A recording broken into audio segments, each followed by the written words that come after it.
Dziś jazda bez trzymanki, czyli spękania jednoskładnikowe. To są jednoskładnikówki, to też, a to także są spękania jednoskładnikowe. Pokażę Wam, jak je można popsuć, co warto na jednoskładnikówkę przyklejać, a co wygląda nie najlepiej. A jeżeli oczekujecie takiego efektu, to są spękania dwuskładnikowe i robi się je zupełnie inaczej. Podlinkuję Wam film o nich pod tym wideo. No to zaczynamy od pomalowania powierzchni farbą akrylową. I drewno zawsze trzeba zaimpregnować. Nawet jeżeli spękania mają wyglądać jak zrobione na surowym drewnie, to najpierw powierzchnię polakierujcie lakierem akrylowym matowym zamiast malowania farbą. Po wyschnięciu powierzchnię szlifuję papierem ściernym.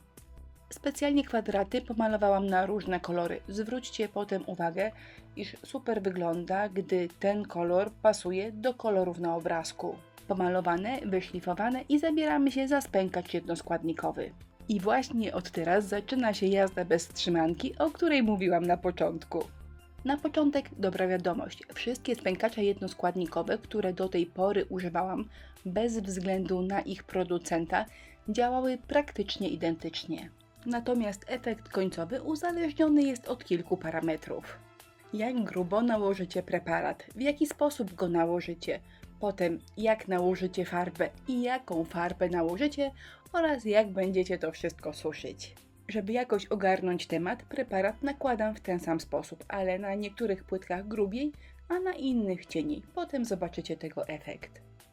Dobra wiadomość, te spękania wychodzą praktycznie zawsze, ale dużo zależy od farby, której użyjecie. Natomiast warto wiedzieć, że istnieją takie farby, które nie dają spękań.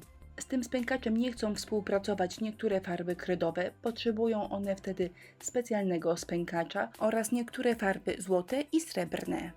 Natomiast dobra farba akrylowa zawsze nam da jakieś fajne spękania.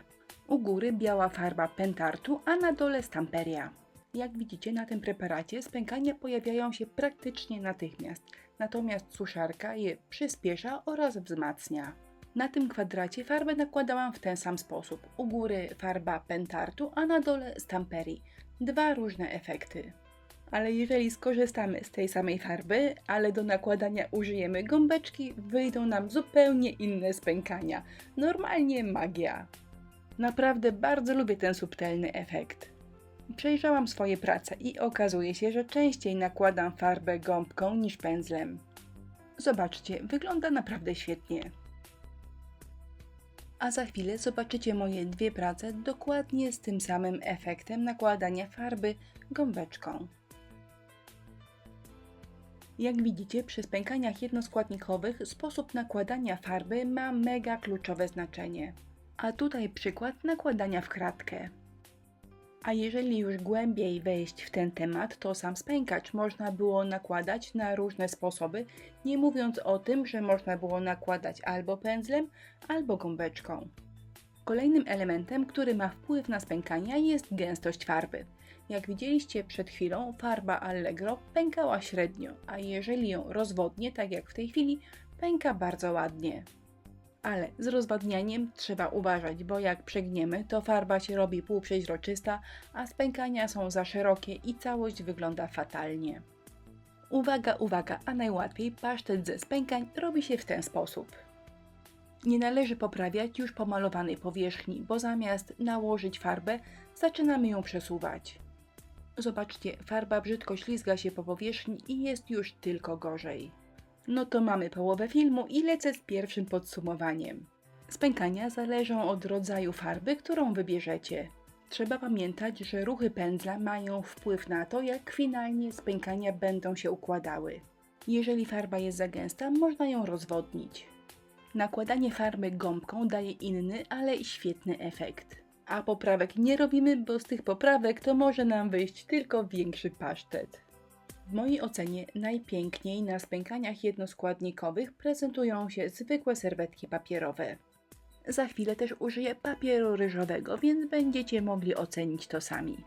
Na wszystkie kwadraty przykleję dziewczynkę. Myślę, że w ten sposób będzie nam łatwiej zrobić porównanie. Normalny klej do dekupaż i lecimy, tak jakbyśmy przyklejali serwetkę na każdą inną powierzchnię. Serwetka się przykleja, a ja Wam podrzucę kilka pomysłów, którymi kieruję się podczas komponowania mojej pracy. Bardzo istotny jest kolor farby podkładowej i staram się, żeby pasował zarówno do obrazka, jak i do charakteru pracy. Z lewej farba podkładowa to szary, a z prawej jasny brąz. Wydaje mi się, że obie prace wyglądałyby troszkę lepiej, gdyby farba podkładowa była jeszcze jaśniejsza. Bywają takie miejsca na obrazkach, w których spękania wyglądają nie najlepiej.